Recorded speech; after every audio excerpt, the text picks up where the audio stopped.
Hi, I'm Tricia, an organic gardener.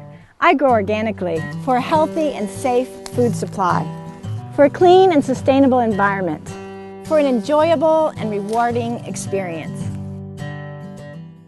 We're here with Greg from Greg's Organics, and he's got an urban farm right here in downtown Grass Valley.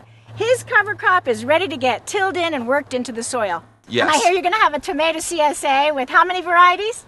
10 cherries or 12 cherries and 35 heirlooms. Awesome. Thank you so much for letting us demonstrate the benefits of cover crops in your field. Anytime. Thanks. You want to incorporate your cover crop before it goes to seed. And then you want to let it decompose so that it can benefit the crop that you're going to plant afterward. A good indicator for when to knock down the cover crop is when half of the crop is flowering. This allows you to take advantage of maximum biomass. You can also time when you're going to incorporate the cover crop into the soil based on when your next crop is going to be planted. And you want to allow at least 3 to 6 weeks before planting your next crop. It's important to wait because your cover crop will be decomposing.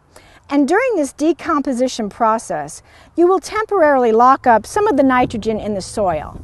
There are several ways that you can incorporate your cover crop into the ground. You can cut it and compost it.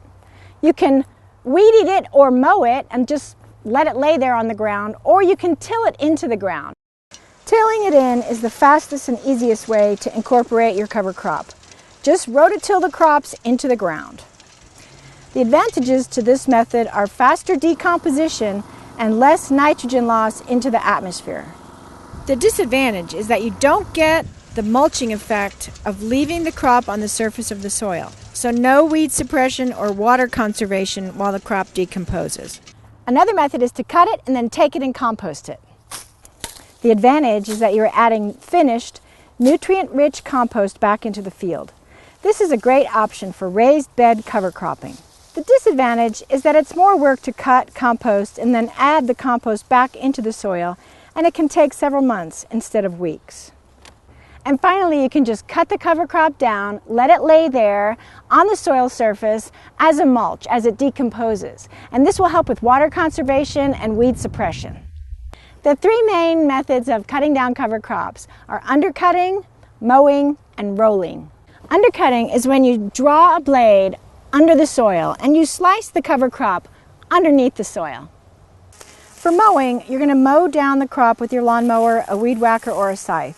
This chops the crop up fairly finely and it will decompose fairly quickly.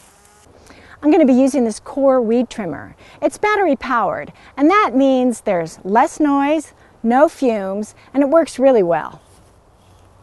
For a weed trimmer or a scythe, to get nice small pieces that will decompose quickly, you can trim the tops and then cut at the middle and then cut right at the ground. You can also roll the crop by going over them with the lawnmower or the tiller with the blades turned off. Bear in mind that rolling doesn't always kill all of the cover crop. Rolling and undercutting provide maximum weed suppression since there is so much biomass lying on top of the soil acting as a mulch. The disadvantage of this method is that you can lose a little bit of nitrogen into the air, and it may not decompose as quickly as putting it into the soil with a tiller. If you want your cover crop to decompose a little bit quicker, you can spray it with an inoculant like this field and garden spray. Cover cropping is the cornerstone of organic gardening, and it will help you save on fertilizer. So plant a cover crop and grow organic for life.